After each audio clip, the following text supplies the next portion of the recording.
Em 1858, numa fazenda de café no interior de Minas Gerais, uma mulher rica mandou quebrar as pernas de uma escrava com uma barra de ferro. Não foi um acidente. Não foi um castigo por fuga. Foi ciúme. Foi vaidade. Foi o ódio mais frio que já se registrou nos livros de memória daquela região.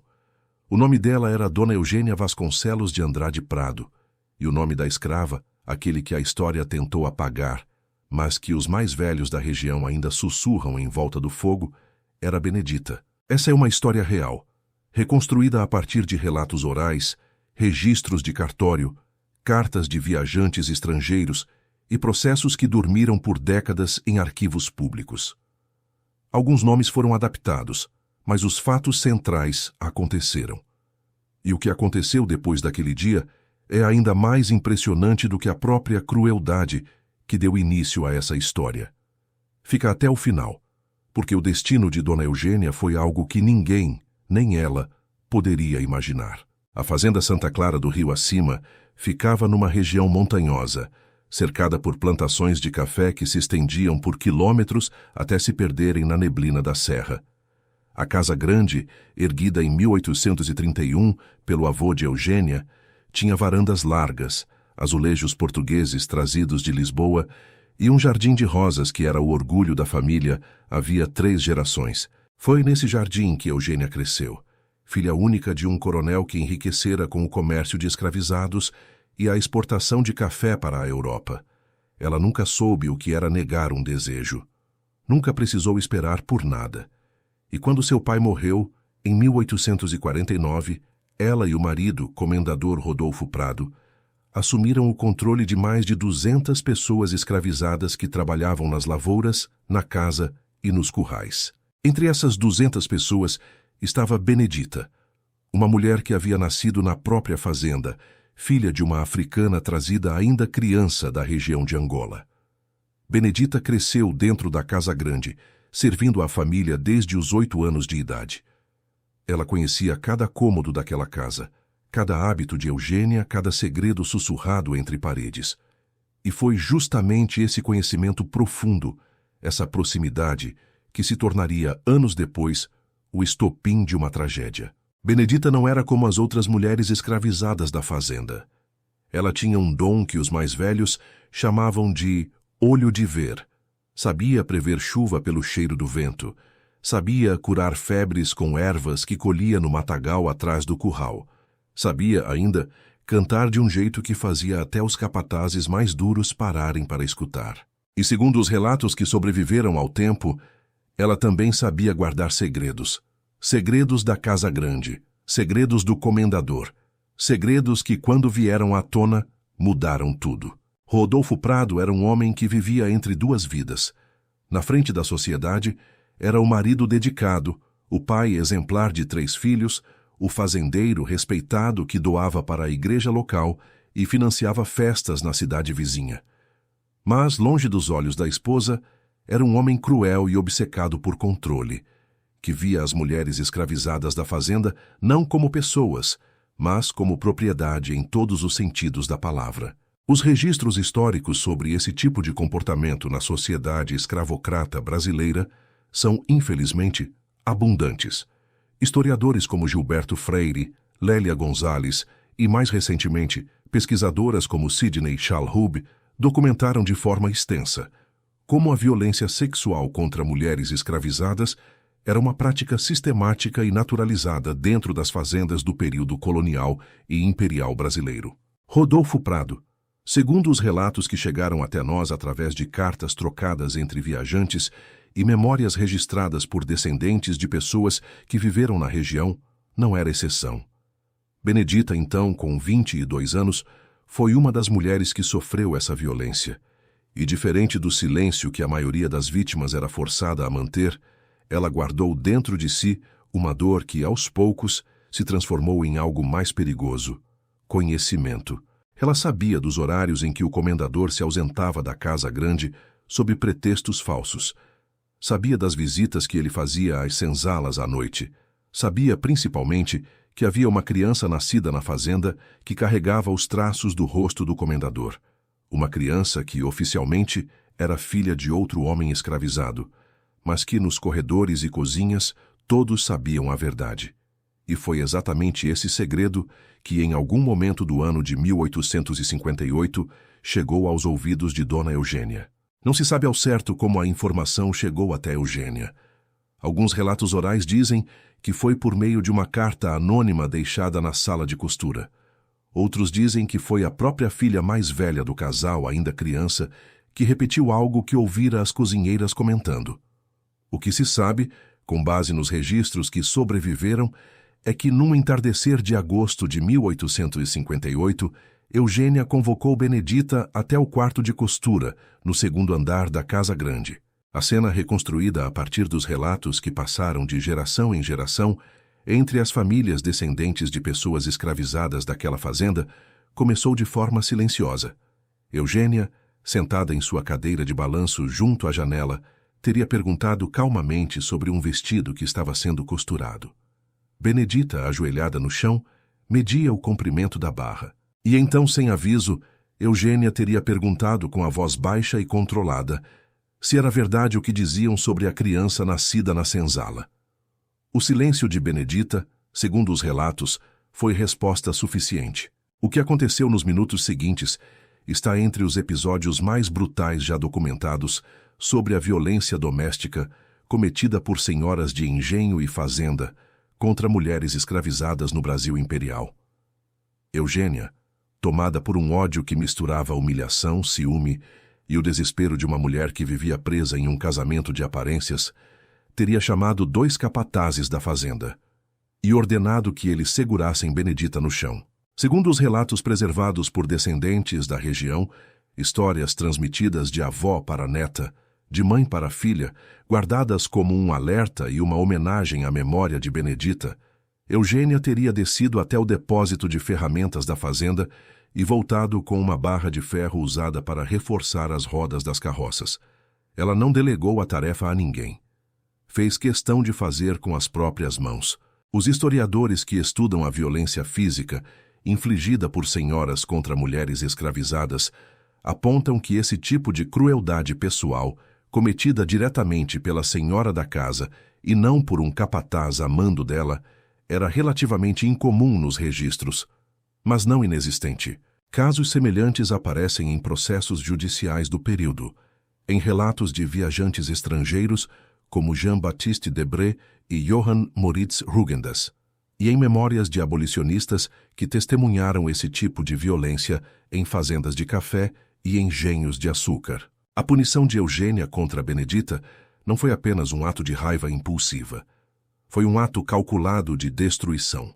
Ao quebrar as pernas de Benedita, Eugênia não apenas a condenava a uma dor imensurável, ela a condenava a nunca mais poder fugir, nunca mais poder correr atrás de uma vida diferente, nunca mais poder fisicamente escapar daquela fazenda. Era, em outras palavras, uma sentença de prisão perpétua imposta sobre o próprio corpo. Benedita sobreviveu, mas nunca mais andou da mesma forma. Os ossos maltratados por falta de qualquer cuidado médico adequado, já que curandeiros e parteiras da senzala foram proibidos de se aproximar dela nos primeiros dias, por ordem direta de Eugênia, se consolidaram tortos.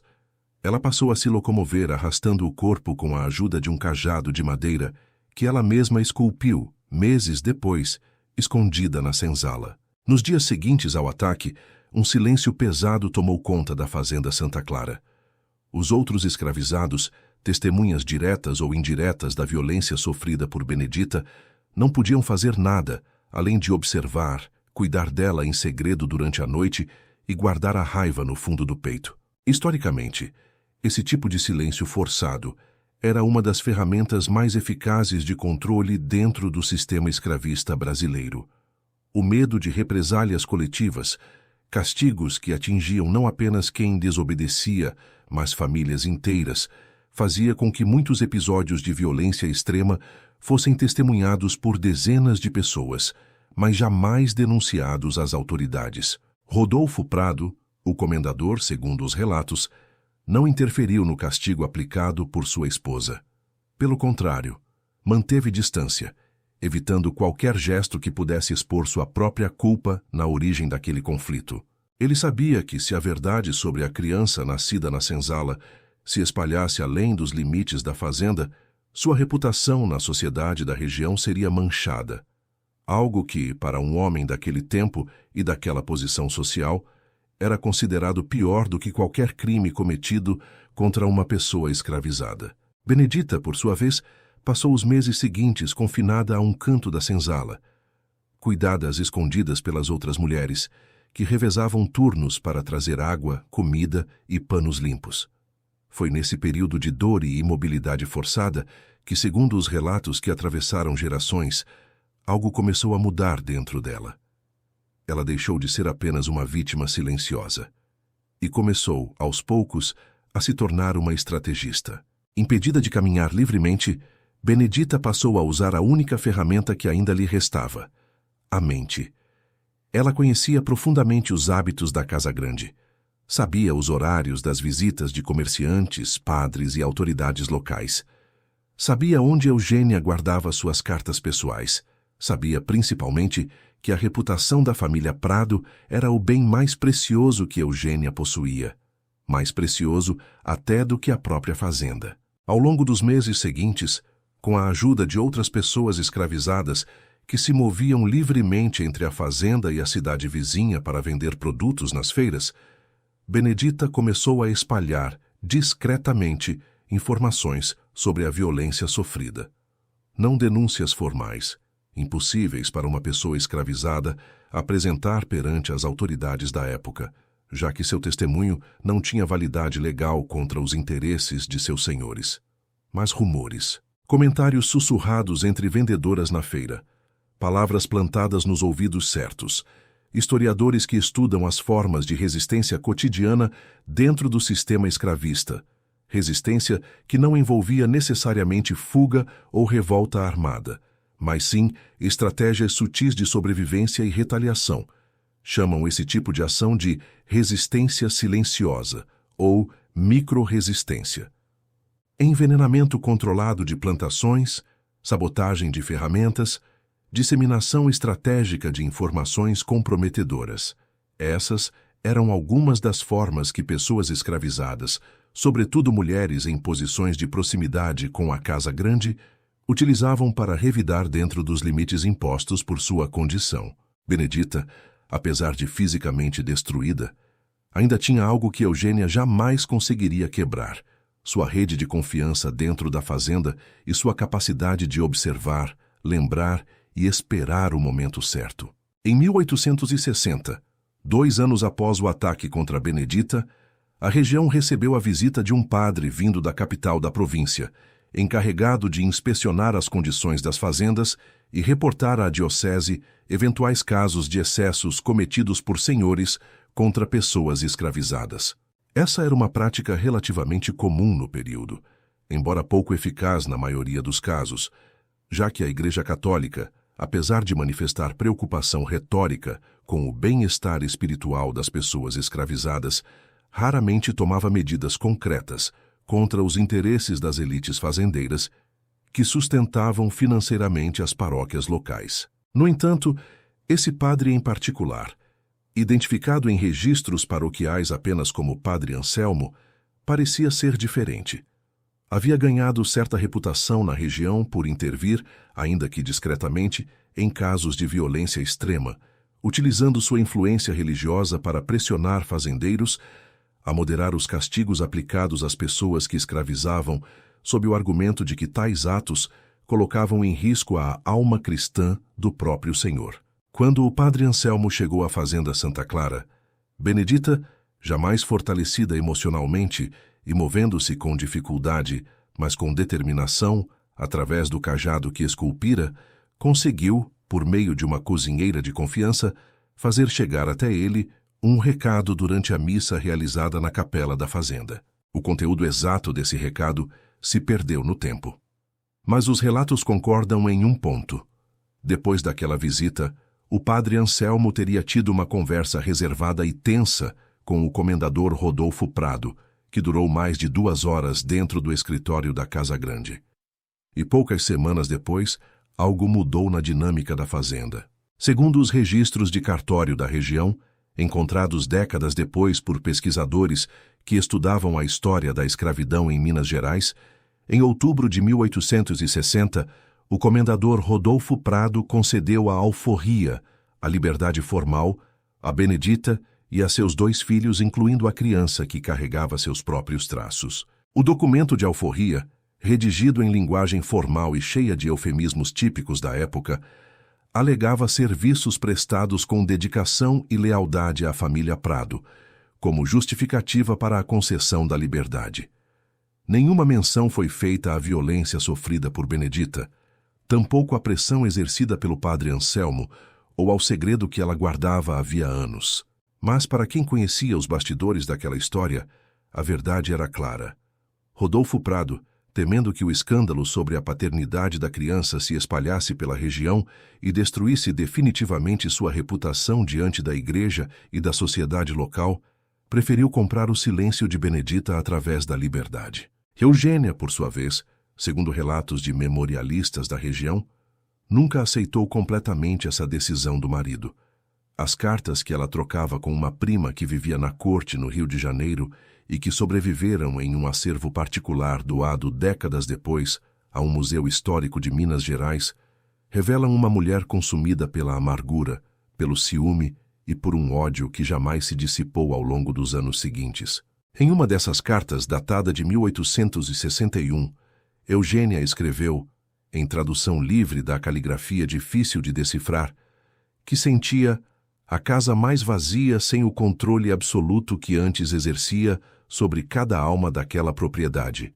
Uma frase que muitos historiadores interpretam como uma referência velada à perda de poder sobre Benedita. Uma vez livre, Benedita se estabeleceu junto com seus filhos em uma pequena comunidade nos arredores da cidade vizinha, formada majoritariamente por pessoas que haviam conquistado a alforria ao longo das décadas anteriores. Essas comunidades, muitas vezes chamadas de arraiais de libertos ou associadas a antigos quilombos urbanos, se tornaram, ao longo do século XIX, importantes núcleos de resistência e reconstrução da vida para milhares de pessoas que sobreviveram ao sistema escravista brasileiro. Apesar das limitações físicas causadas pela violência que sofrera, Benedita conseguiu, com o tempo, se estabelecer como parteira e curandeira reconhecida na região, utilizando o conhecimento de ervas e cuidados que aprendera ainda quando trabalhava na Casa Grande,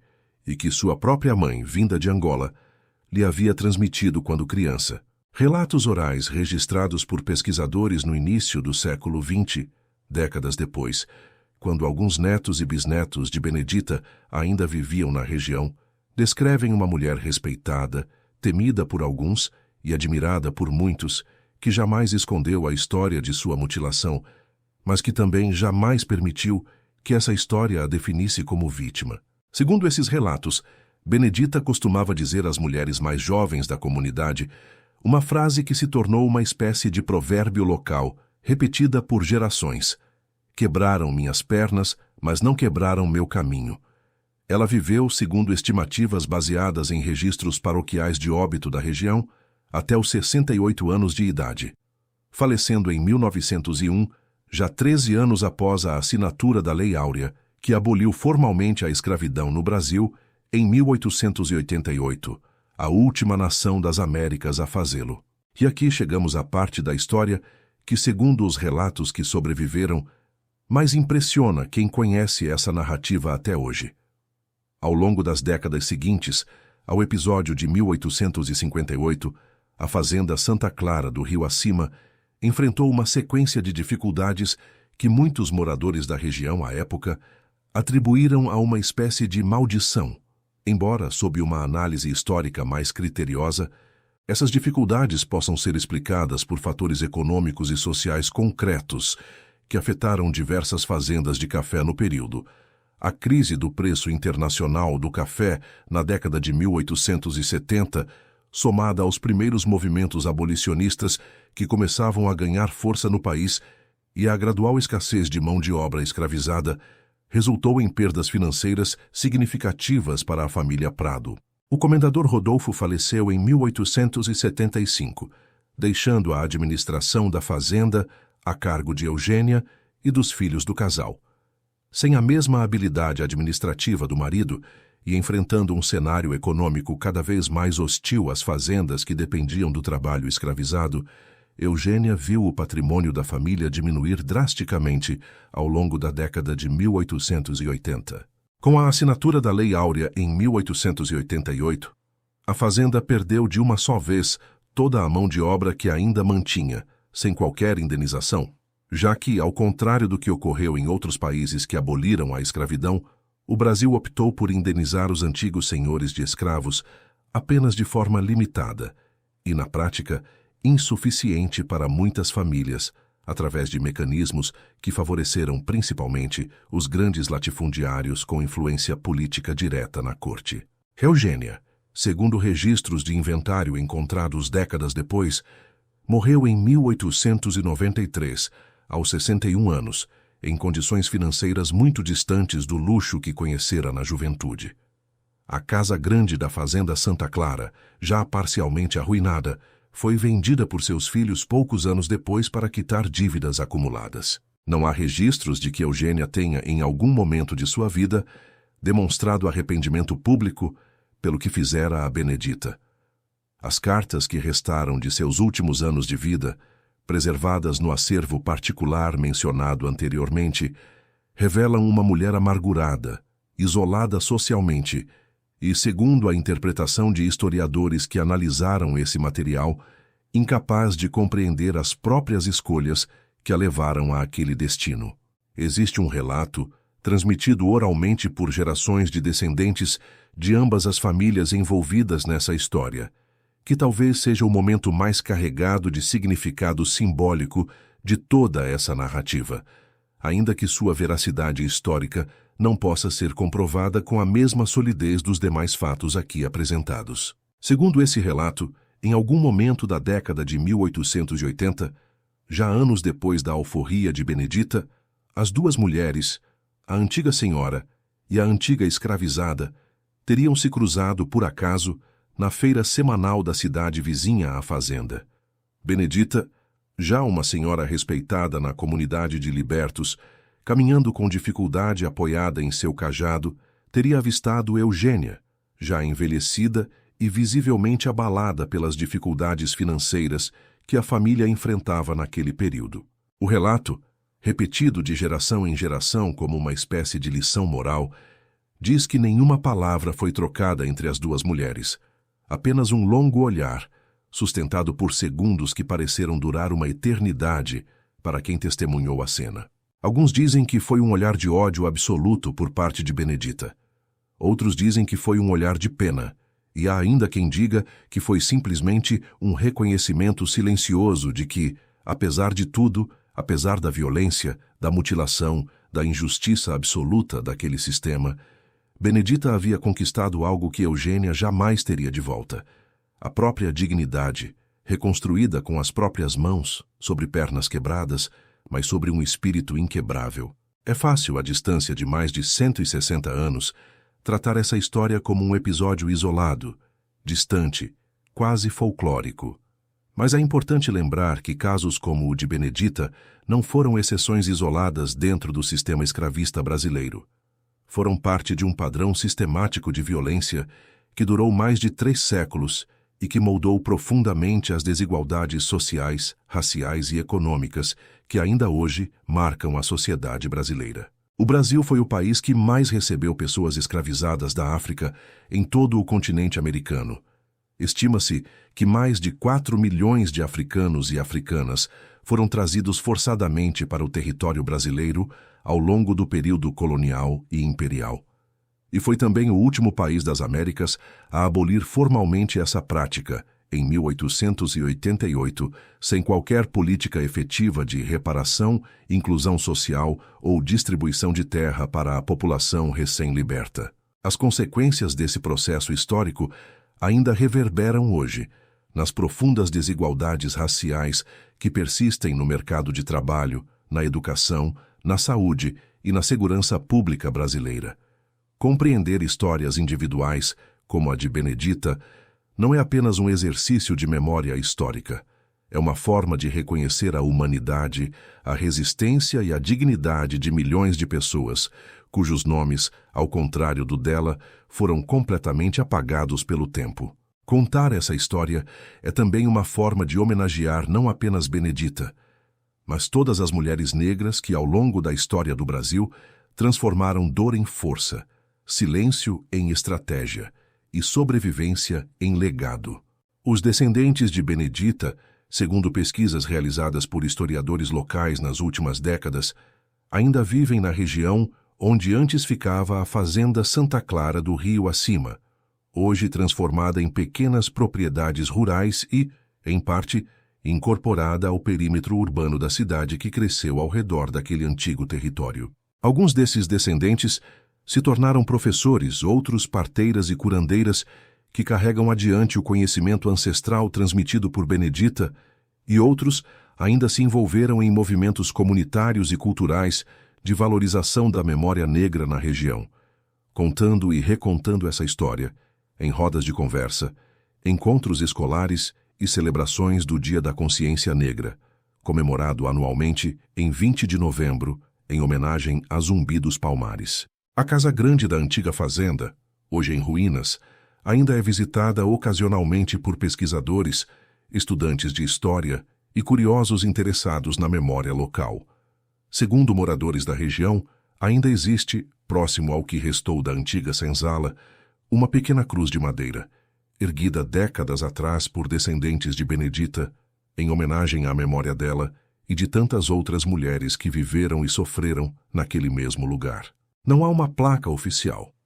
Não há um monumento reconhecido pelo poder público, mas a memória, transmitida de geração em geração através da tradição oral, resistiu onde os documentos formais falharam, assim como Benedita resistiu onde seu corpo foi brutalmente ferido. A história de Benedita e Eugênia não é apenas a história de uma vítima e de uma algoz. É a história de como o poder, quando exercido sem qualquer limite ético ou legal, é capaz de gerar as formas mais extremas de crueldade humana. Mas também é a história de como a resistência, ainda que silenciosa, ainda que lenta, ainda que aparentemente impotente diante de um sistema tão brutal quanto a escravidão, pode, ao longo do tempo, reverter destinos e reescrever narrativas. Eugênia teve, em determinado momento de sua vida, poder absoluto sobre o corpo, a liberdade e até mesmo a vida de Benedita, mas não teve poder sobre sua memória, sobre seu legado, e muito menos sobre o julgamento que a história faria de seus atos. Benedita, por outro lado, perdeu o uso pleno de suas próprias pernas, mas jamais perdeu sua voz, sua inteligência estratégica, sua capacidade de reconstruir a própria vida e, principalmente, sua humanidade, mesmo diante da desumanização mais absoluta que um sistema como a escravidão poderia impor. Se você chegou até aqui, essa história provavelmente tocou algo em você. E é exatamente para isso que histórias como essa precisam continuar sendo contadas, para que nomes como o de Benedita não sejam apagados pelo tempo e para que episódios como esse sirvam de lembrança permanente do quanto ainda precisamos avançar como sociedade na construção de um país mais justo, mais igual e mais consciente de sua própria história. Se essa narrativa tocou você, deixe nos comentários o que mais chamou sua atenção nessa história. Compartilhe com alguém que precisa conhecer essa parte da nossa memória histórica.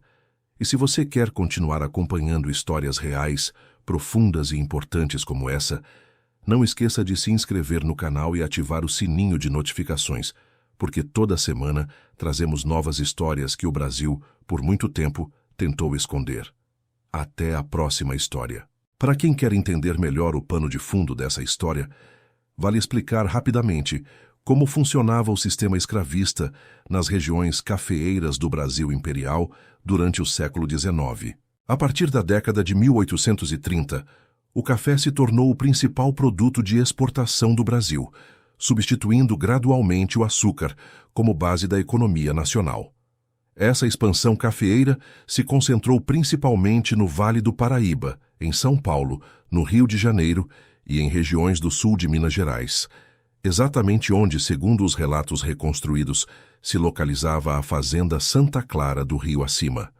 As fazendas de café dependiam intensamente do trabalho escravizado para todas as etapas da produção: plantio, colheita, secagem dos grãos e transporte até os portos de exportação.